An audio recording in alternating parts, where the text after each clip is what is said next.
మహాగణుడును రక్షకుడైన యేసుక్రీస్తు శక్తిగల నామంలో మా వీక్షకులందరికీ శుభములు తెలియజేస్తున్నాం. నేటి పాఠంలో మన ధ్యాన భాగంగా మనము లూకా సువార్త 3వ అధ్యాయాన్ని ధ్యానించుకోబోతున్నాం. ఇందులో సమకాలీన రాజకీయ పరిస్థితులను ఒక చరిత్రకారుడుగా లూకా వ్రాస్తున్నట్టుగా చూస్తాం. యోహాను దేవుని వాక్యాన్ని ప్రకటించడం మొదలుపెట్టాడు. క్రీస్తు రాకడను, ఆయన చేయబోయే సంస్కరణలకు నాంది పలుకుతున్నాడు. యోహాను ఏలియాను తలపించే వ్యక్తిగా అతని వ్యక్తిత్వం మనకు ఇక్కడ కనిపిస్తుంది. ప్రభు యొక్క రక్షణ మార్గాన్ని సరళము చేయు వ్యక్తిగా, ముందుగానే ప్రవచించబడిన వ్యక్తిగా యోహానును దేవుడు ఏర్పాటు చేశాడు. యోహాను యొక్క సందేశంలో ముఖ్యమైన మాటలు మారు మనసు, బాప్టిస్మము. ఫలించని ప్రతి చెట్టు నరికివేయబడుతుంది, అగ్నిలో వేయబడుతుంది. మన ఫలములే మన నాణ్యతను తెలియజేస్తాయి. ఇదే యోహాను యొక్క సందేశం. యోహాను లాంటి వ్యక్తి యేసును గూర్చి ఇచ్చే సాక్ష్యం ఎంతో అమోఘమైనదిగా ఇందులో చూస్తాం. యేసు అగ్నితో బాప్టిస్మం ఇస్తాడని తెలియజేస్తున్నాడు. యేసు బాప్టిస్మమును పొందినప్పుడు సంభవించిన అద్భుతమైన సంఘటనను గురించి ఇందులో గమనిస్తాం. యేసు ఎందుకు బాప్టిస్మము తీసుకొనవలసి వచ్చిందో కూడా ఇందులో తెలుసుకుంటాం.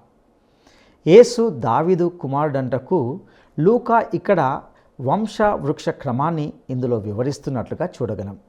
ఇంకా మరెన్నో విషయాలను ఈ సందేశంలో తెలుసుకుందామా? ప్రియ శ్రోతలు, మీ బైబిళ్లు తెరవండి.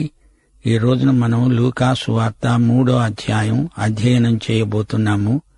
మొదటి వచనం నుండి. తిబెరి కైసరు ఏలుబడిలో 15వ సంవత్సరమందు యూదయకు పొంతి పిలాతు అధిపతిగాను, గలిలయకు హెరోదు చతుర్థాధిపతిగాను, ఇతూరయ్య త్రికోనితి దేశాలకు అతని తమ్ముడైన ఫిలిప్పు చతుర్థాధిపతిగాను, అబిలేనే దేశానికి లుసానియ అధిపతిగాను, అన్నా కయప ప్రధాన యాజకులుగాను ఉన్న కాలమున అరణ్యములోనున్న జకర్యా కుమారుడైన యోహాను నొద్దకు దేవుని వాక్యం వచ్చింది. సమకాలీన రాజకీయ పరిస్థితులను లూకా ఒక చరిత్రకారుడుగా పేర్కొంటున్నాడు. క్రీస్తు రాకడకు సిద్ధపాటుగా నైతిక సంస్కరణ ఉద్యమాన్ని యోహాను నిర్వహించాడు. దానికి నీటి బాప్తిస్మం ఒక సంకేతంగా ఉపకరించింది. క్రీస్తు ఇచ్చే ఆత్మ బాప్తిస్మంలో నిజమైన ఆంతరంగికమైన పరివర్తన అనుభవైక వేద్యమవుతుంది. యేసు మానవుడు, పరిపూర్ణ మానవుడు. లూకా యేసును నిష్కళంక పరిశుద్ధ వ్యక్తిగా ఎత్తిచూపుతున్నాడు. ఆదాము నుండి మానవ చరిత్రను తవ్వుకొస్తున్నాడు లూకా. మరియ కూడా దావీదు కుమారుడైన నాతాను ద్వారా దావీదు వంశీకురాలైంది. 1 దినవృత్తాంతములు 3వ అధ్యాయం 5వ వచనం, లూకాసు వార్త 3వ అధ్యాయం 31వ వచనం పోల్చి చూస్తే నాతాను పేరు బయటికొస్తుంది. ఆ ముగ్గురు వ్యక్తులు పేర్కొనబడ్డారు. కైసర్ ఔగుస్తు యేసు పుట్టినప్పుడు రోమా చక్రవర్తి. ఇప్పుడు తిబెరి కైసరున్నాడు. ఇతడు సాహసికుడు, క్రూరుడు, తెలివైనవాడు, ఉపాయశాలి. లోక విజేతనైపోవాలని కలలు కంటున్నాడు. అన్నా కయప ప్రధాన యాజకులు. ఇద్దరు ప్రధాన యాజకులు ఎలా ఉన్నారు? రోమా ప్రభుత్వపు ఒత్తిడి యూదుల మతం మీద ఎలా పనిచేసిందో ఇక్కడ మనం గ్రహించగలం.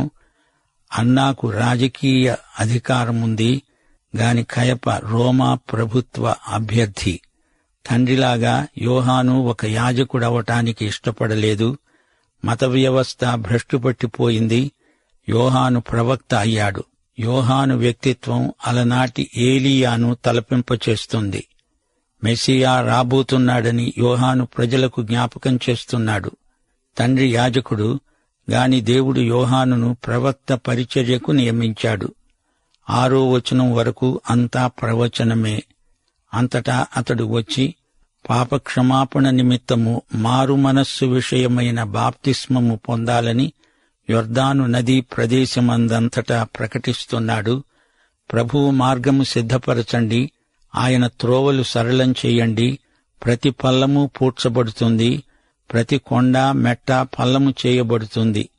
వంకర మార్గములు తిన్ననివవుతాయి, కరుకు మార్గాలు నున్నవి అవుతాయి, సకల శరీరులు దేవుని రక్షణ చూస్తారు అని అరణ్యములో కేకలు వేస్తున్న ఒక నిశ్శబ్దము అని ప్రవక్త అయిన యెషయా వాక్యముల గ్రంథమందు రాయబడినట్లు ఇది జరిగింది.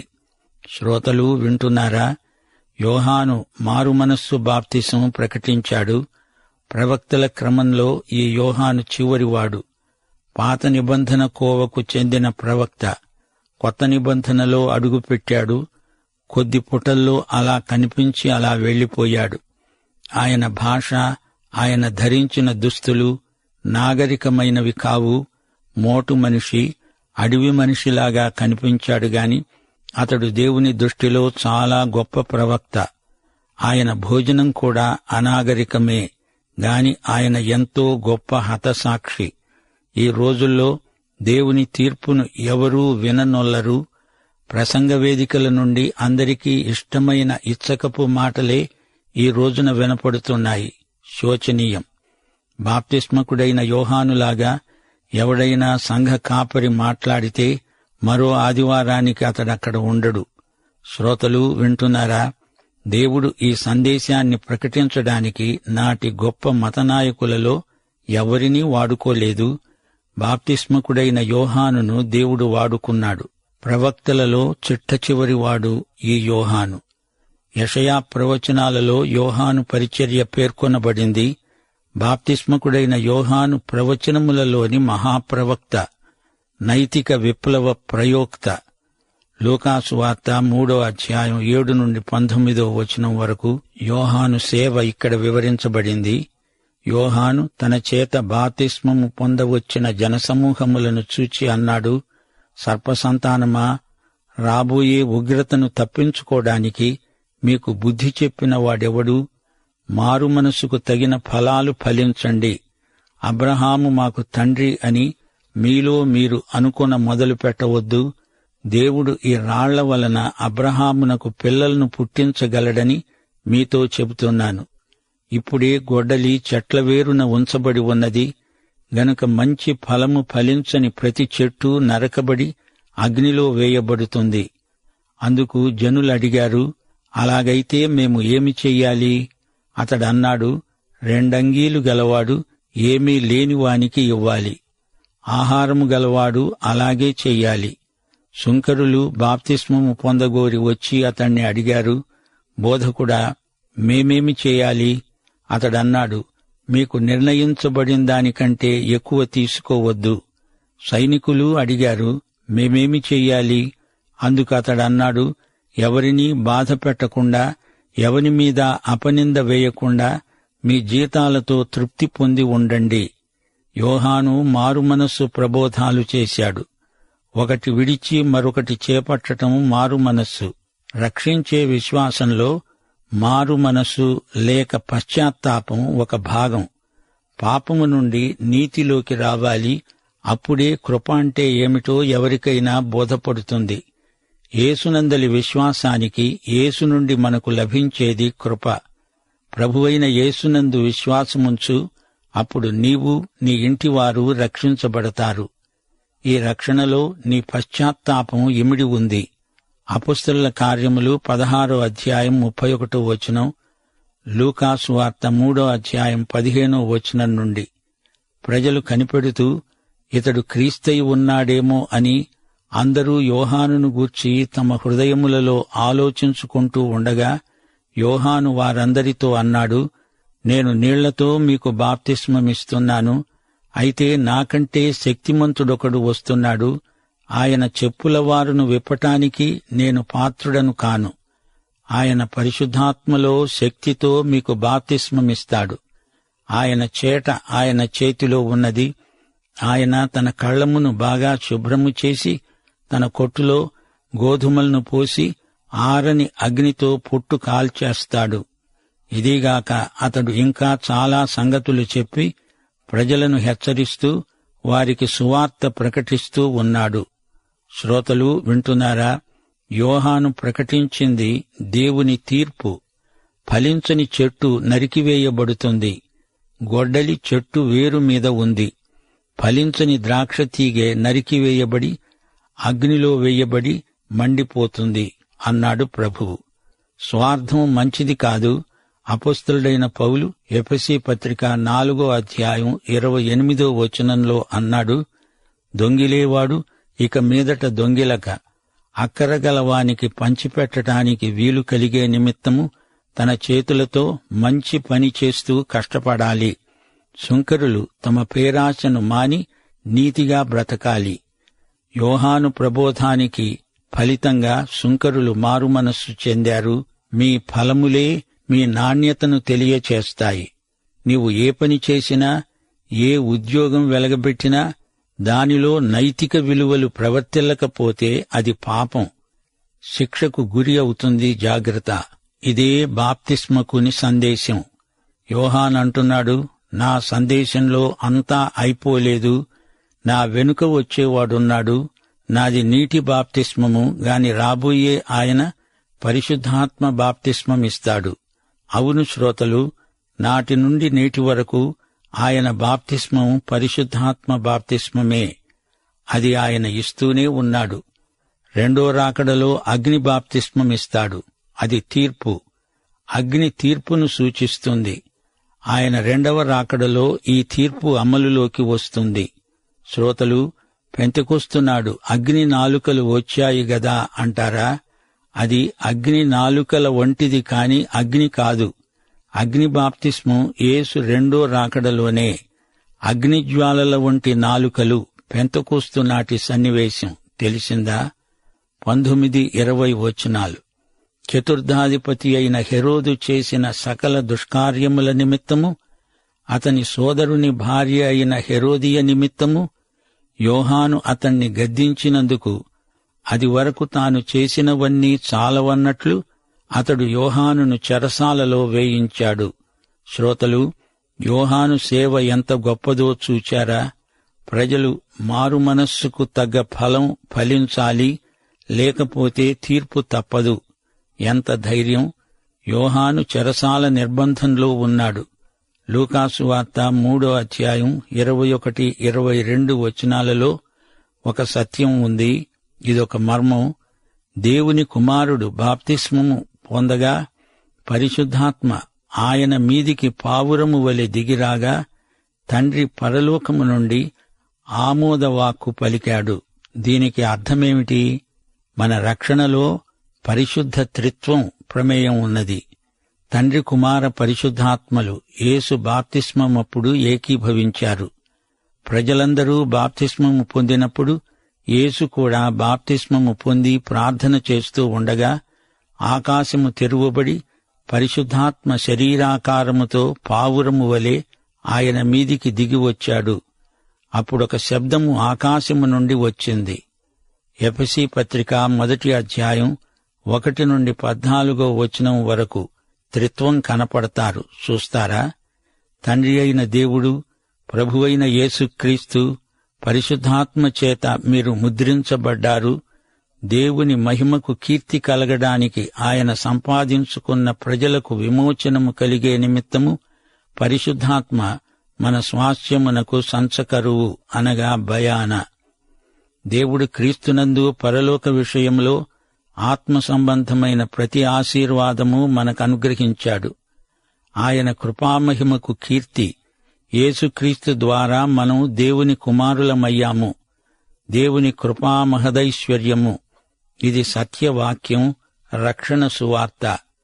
లూకాసువార్త 3వ అధ్యాయం 23-38 వచనం వరకు చరిత్ర. ఇదంతా మరియ వంశావళి క్రమం, పెద్ద జాబితా. యేసు బోధించ మొదలుపెట్టినప్పుడు ఆయన దాదాపు 30 ఏండ్ల ఈడుగలవాడు. ఆయన యోసేపు కుమారుడని ఎంచబడ్డాడు. ఇది యోసేపు వంశక్రమం కాదు, మరియది. యోసేపు వంశావళి మత్తయి సువార్తలో ఉంది. యోసేపు వంశక్రమం అబ్రహాముతో మొదలై దావీదు ద్వారా అతని కుమారుడైన సొలొమోను ద్వారా వచ్చింది. చట్టరీత్యా సింహాసనానికి హక్కుభుక్తములు యోసేపు ద్వారా వచ్చాయి అని మనం గ్రహించాలి. అయితే లూకా దావీదు నుండి ఇంకా వెనక్కు ఆదాము దాకా వెళ్ళాడు. లూకా మరియ వృత్తాంతం రాస్తున్నాడు. ఇది మరియ వంశక్రమం. మరియ రక్తనాళాలలో దావీదు రక్తం ఉంది. ఆమె ద్వారా దావీదు సింహాసనానికి హక్కు సంక్రమిస్తుంది.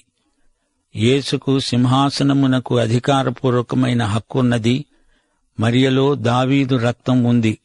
దావీదు కుమారుడు నాతాను ద్వారా మరియ దావీదు వంశానికి చెందినదైంది. యేసుక్రీస్తు దావీదు కుమారుడు. లూకాసు వార్త ప్రకారం క్రీస్తు మనుష్య కుమారుడు. ఆయన లోకరక్షకుడు.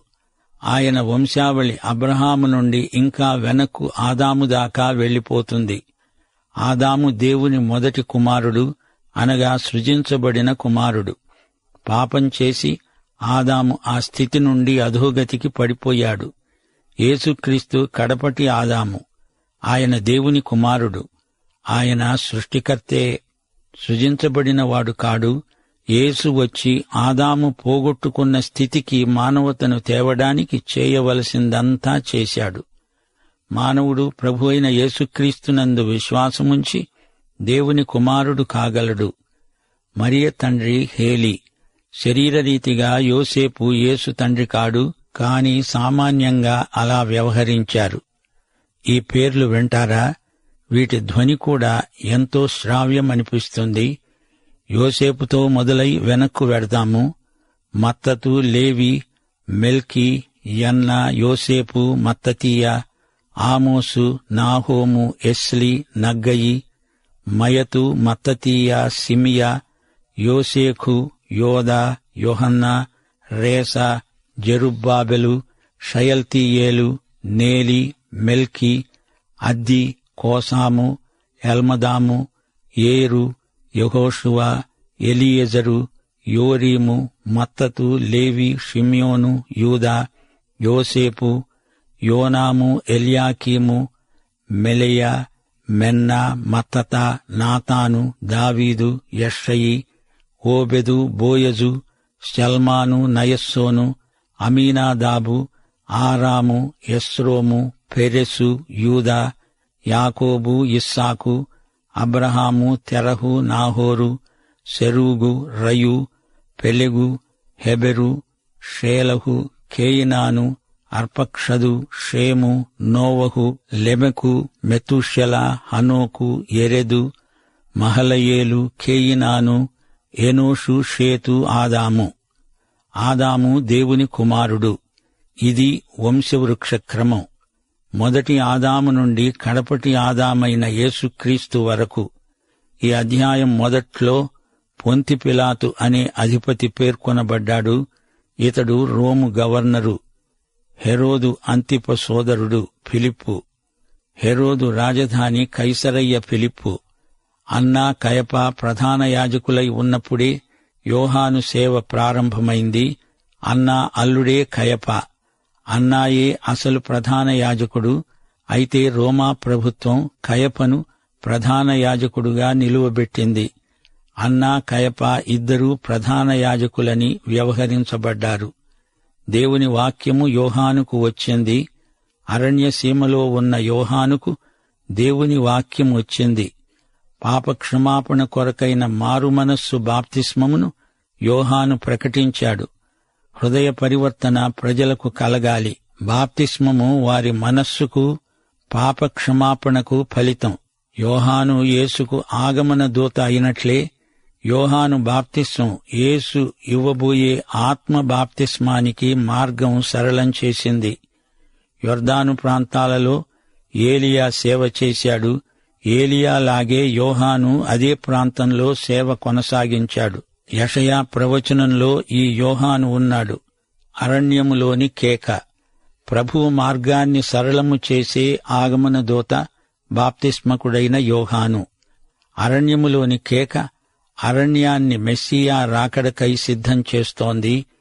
యోహాను అశేష ప్రజల హృదయాలను యేసుక్రీస్తు వైపు తిప్పాడు. వారు యేసునందు విశ్వాసముంచారు. సకల శరీరులు దేవుని రక్షణను, అనగా రక్షకుణ్ణి చూస్తారు. సార్వత్రిక రక్షణ. యోహాను ప్రబోధాలు, ప్రసంగాలు నైతికమైనవి. ప్రజల నీతి ప్రమాణాలు అడుగంటిపోయిన రోజులవి. యాకోబు పత్రిక కూడా నైతిక ప్రబోధమే కదా. విశ్వాసాన్ని ప్రజలు రుజువు చేసుకోవాలి. వారిలో పరివర్తన రావాలి. సర్పసంతానమా అని వారిని సంబోధించాడు. దేవుని ఉగ్రత నుండి వెంటనే తప్పించుకోండి. ఫలరహితమైన విశ్వాసము దేవుని తీర్పునకు దారితీస్తుంది. జాతి గర్వం, మత గర్వం దేవుని తీర్పును ఎదుర్కోవలసి వస్తుంది. జాగ్రత్త. మంచి ఫలాలు లేని చెట్టు వేరు మీద దేవుని తీర్పు అనే గొడ్డలి ఉంచబడింది. యథార్థమైన పశ్చాత్తాపము లేని వారి గతి ఘోరం. దాతృత్వం, నిజాయితీ, సంతుష్టి లేని భక్తి ఎందుకు? ఇది యోహాను విసిరిన సవాలు. యోహాను సువార్త 20వ అధ్యాయం 22వ వచనం, యేసు పరిశుద్ధాత్మ బాప్తిస్మము పొందడమే కాదు, పరిశుద్ధాత్మ బాప్తిస్మము ఇచ్చేవాడు కూడా. యేసు తన శిష్యులను పంపుతూ వారి మీద ఊది పరిశుద్ధాత్మను పొందండి అన్నాడు. పెంతెకోస్తు నాడు ఆత్మ బాప్తిస్మ వాగ్దానము పూర్తిగా నెరవేరింది. బాప్తిస్మకుడైన యోహాను సేవాకాలం 3 సంవత్సరాలు. 2 ఏండ్లు చెరసాలలోనే ఉన్నాడు. యోహాను శిరచ్ఛేదం చేయబడిన హతసాక్ష్య వీరుడు. యేసు తన బాప్తిస్మమందు పాపులతో తనను తాను సంయుక్తపరచుకున్నాడు. తాను పాపి కాడు. పాపుల నిమిత్తమై ఆయన తానే పాపముగా చేయబడ్డాడు. బాప్తిస్మం సమయంలో యేసు ప్రార్థన చేస్తున్నాడని లూకా చెబుతున్నాడు. ఆకాశం అనగా పరలోకం తెరువబడింది. దేవుడు మానవ చరిత్రలోకి ప్రవేశించి ప్రత్యక్షమవుతున్నాడని, ఇది సంపూర్ణ ప్రత్యక్షమని, పరలోకం పూర్తిగా బార్లాగా విశ్వాసుల కోసం తెరువబడిందని అర్థం. పాత నిబంధనలో పావురము శాంతికి సంకేతం. తీర్పు నుండి విడుదల పొందడానికి పావురం ప్రతీక. పావురము వలె పరిశుద్ధాత్మ రావడంలో క్రీస్తు దగ్గరికి వచ్చిన వారికి రక్షణ అని ప్రకటించబడింది. యేసే నా ప్రియకుమారుడు, ఈయన యందే నాకానందం అని దేవుడు అన్నాడంటే యేసుదే సార్వభౌమాధికారం. బాప్తిస్మం కాగానే యేసు వంశవృక్షం పేర్కొనబడింది. యేసు సేవ ప్రారంభించినప్పుడు 30 ఏండ్లవాడు. ఆదికాండం 41వ అధ్యాయం 46వ వచనం, యోసేపు ఈజిప్టు రాజైన ఫరో ఎదుట నిలిచినప్పుడు 30 సంవత్సరాల వాడు. ఆదాము నుండి యేసు వరకు మొత్తం 76 పేర్లు. దేవుడి నుండి మొదలుపెట్టి దేవుణ్ణి కూడా లెక్కిస్తే మొత్తం 77 పేర్లవుతాయి. అయితే దేవుణ్ణి లెక్కించలేదు. ఆయనను ఎవరు ఏ పేరుతో లెక్కించగలరు? మత్తయి సువార్తలో, లూకా సువార్తలో వంశవృక్షంలో ఈ 2 షయల్తీయేలు, జెరుబ్బాబెలు వద్ద కలుసుకొని మళ్లీ వేరవుతాయి. తిరిగి యోసేపు, యేసు వద్ద కలుసుకుంటాయి. లూకా ఈ వంశావళిని అబ్రహాము వరకు, అక్కడి నుండి వెనక్కు ఆదాము వరకు, ఆదాము నుండి దేవుని వరకు తీసుకువెడతాడు. రక్షకుడు సార్వత్రిక సార్వజనీన రక్షకుడని, ఆయన రక్షణ ప్రసాదించాడని ఇందులోని విశేషం. యూదులను అన్యులను రక్షించినవాడు యేసు. ఆయన అందరికీ ప్రభువు. అన్యజనులకు ఆయన వెలుగైతే ఇశ్రాయేలుకు మహిమ. యేసు యొక్క అసలైన సిసలైన మానవత ఈ వంశవృక్షంలో కనబడుతోంది. చూచారు గదా. మనుష్యులందరిలో మహామనుష్యుడు యేసుక్రీస్తే. ఆయన లీలామానుష విగ్రహుడు కాడు, వాస్తవ మానవుడు, వాస్తవ దేవుడు. ఆయన ఈ 2 ఒకే సమయంలో అయి ఉన్నాడు. మనుష్యులను రక్షించిన దేవనరుడు, మానవతా ప్రతినిధి, దేవుని ప్రతినిధి. యూద జాతి వ్యవస్థాపకుడు అబ్రహాము. మానవ జాతి సృష్టికర్త దేవుడు. ఆ దేవుని అద్వితీయ కుమారుడు యేసు, అవతరించిన దేవుడు. జాతీయమైన అడ్డుగోడను యేసు పడగొట్టాడు. యూదేతరులను క్రీస్తునందు సమైక్యపరచినవాడు ప్రియతమ యేసుక్రీస్తు. యేసు వంశావళి మానవ వంశావళి. దేవునికి స్తోత్రం. మత్తయి సువార్తలో యోసేపు పితరుల జాబితా, లూకా సువార్తలో మరియ పూర్వీకుల జాబితా. ఈ 2 సరైనవే. యోసేపు, మరియా ఇద్దరూ దావీదు వంశీకులే. మత్తయి రాజవంశాన్ని పరిచయం చేస్తే లూకా యాజక వంశాన్ని పరిచయం చేశాడు. యేసు మనకు రాజు, ప్రధాన యాజకుడు. ప్రియ శ్రోతలు, లూకాసు వార్త 3వ అధ్యాయం మరోసారి చదువుకోండి. యేసు ఆగమన దూతను కలుసుకోండి. మారు మనసు సందేశం వినండి. ఆ మాటకొస్తే యేసు రెండో రాకడకు మనమంతా ఆగమన దూతలమే. అవును అని చెప్పండి. పాఠం ఇంతటితో సమాప్తం. యేసుక్రీస్తు వారి కృప, తండ్రి అయిన దేవుని ప్రేమ, పరిశుద్ధాత్మ అన్యోన్యత మనకందరికీ నిత్యత్వము పర్యంతము తోడై ఉండునుగాక. ఆమేన్. ప్రియులారా, ఇంతవరకు విన్న సందేశం ద్వారా మనము యోహాను దేవుని వాక్యాన్ని ప్రకటించడం మొదలుపెట్టడాన్ని గమనించాం. యోహాను ఏలియాను తలపించే వ్యక్తిగా అతని వ్యక్తిత్వం ఇక్కడ మనకు కనిపిస్తుంది. ప్రభు యొక్క రక్షణ మార్గాన్ని సరళము చేయు వ్యక్తిగా ముందుగానే ప్రవచించబడిన విధంగా యోహానును దేవుడే ఏర్పాటు చేశాడని విన్నాం. యోహాను యొక్క సందేశంలో ముఖ్యమైన మాటలు మారు మనసు, బాప్టిస్మము. సత్యాన్ని ఉన్నది ఉన్నట్టుగా, నిక్కచ్చిగా, సూటిగా బోధించేవాడుగా యోహాను ఉంటున్నాడు. యోహాను ప్రకటించింది దేవుని తీర్పు. ఫలరహితమైన విశ్వాసము దేవుని తీర్పునకు దారి తీస్తుందని విన్నాం. యోహాను యొక్క సందేశం ఎంతో స్పష్టంగా ఉంది. ఫలించని ప్రతి చెట్టు నరికివేయబడుతుంది, అగ్నిలో వేయబడుతుంది. మన ఫలములే మన నాణ్యతను తెలియజేస్తాయి. కాబట్టి యోహాను బోధకు ఫలితంగా సుంకర్లు, పాపులు మారు మనసు పొందినట్లుగా చూస్తాం. యోహాను లాంటి వ్యక్తి యేసును గూర్చి ఇచ్చే సాక్ష్యం ఎంతో అద్భుతమైనదిగా, అమోఘమైనదిగా ఇందులో చూస్తాం. యేసు అగ్నితో బాప్టిస్మం ఇస్తాడని తెలియజేస్తున్నాడు. అవును ప్రియ సహోదరుడా, సహోదరి, ఒక సత్యాన్ని మనము ఖచ్చితంగా తెలుసుకోవాలి. యేసు అనగా అర్థము రక్షకుడు. యూదులను, అన్యులను రక్షించేవాడు యేసు. ఆయన అందరికీ ప్రభువు. రక్షించే విశ్వాసంలో మారు మనసు లేదా పశ్చాత్తాపం ఒక భాగం. యేసునందు విశ్వసించినప్పుడు మనకు యేసు ద్వారా లభించేదే కృప. మారు మనసు పొంది యేసును అంగీకరించి ఆయన రాకడ కొరకు ఎదురుచూచే ఆగమన దూతలుగా ఉండాలని ప్రభు వాక్యం ఈ అధ్యాయం ద్వారా మనకు బోధిస్తుందని తెలుసుకున్నాం. అటు కృప దేవుడు మనకు దయచేయునుగాక. దైవాశీస్సులు.